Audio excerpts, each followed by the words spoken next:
Bonjour à tous. Alors pourquoi aller faire un business mastery? Et je te remercie Roger de me permettre de témoigner là-dessus. Quatre points à vous expliquer. Tout d'abord, le premier sujet qu'on aborde, c'est prendre conscience des saisons pour le business et également l'importance des saisons qu'on est en train de vivre en ce moment. On a un contexte économique qui est très perturbé, on sort ou on est dans une crise financière, immobilière. Et quand on regarde l'histoire nous montre que ces crises, c'est beaucoup des opportunités.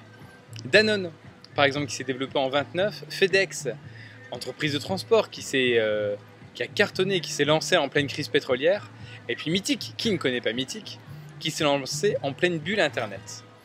L'idée aussi de Business Mastery, c'est justement ça, c'est de comprendre qu'une bonne action au mauvais moment, c'est beaucoup d'efforts pour un résultat qui est assez faible. Comprendre les saisons, c'est aussi savoir faire les bonnes actions au bon moment. Et nous sommes dans une période fantastique pour faire ça. Ça, c'est le premier point, c'est prendre conscience. Le deuxième point de Business Mastery, c'est découvrir et savoir utiliser les outils. Non pas pour faire grossir le chiffre d'affaires, mais bien au contraire pour faire grossir les bénéfices. Donc, comprendre les leviers pour augmenter le nombre de ventes, le panier moyen, le nombre de distributeurs pour ceux qui sont en marketing multiniveau.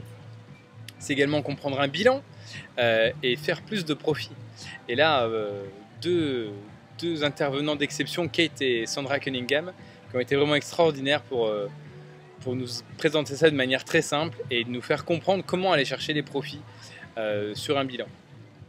Troisième point, c'est se retrouver dans un groupe de chefs d'entreprise, de créateurs, de partager les expériences, découvrir comment font ceux qui ont un succès extraordinaire.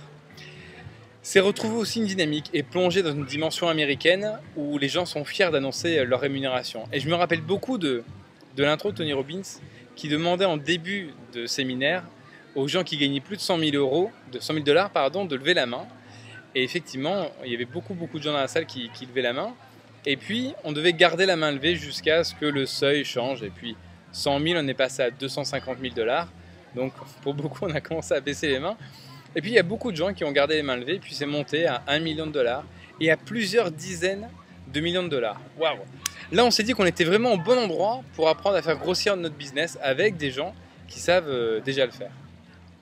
Le quatrième aspect de Business Mastery, c'est un côté qui me passionne beaucoup puisque j'ai une spécialisation dans le domaine qu'est l'Internet.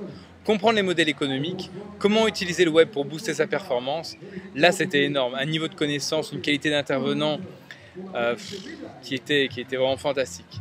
Moi, personnellement, je fonctionne que par le bouche à oreille, donc j'ai pas de réel besoin sur ce sujet-là. Mais je pense que quelqu'un qui veut intégrer une dimension web à son business, c'est vraiment the place to be.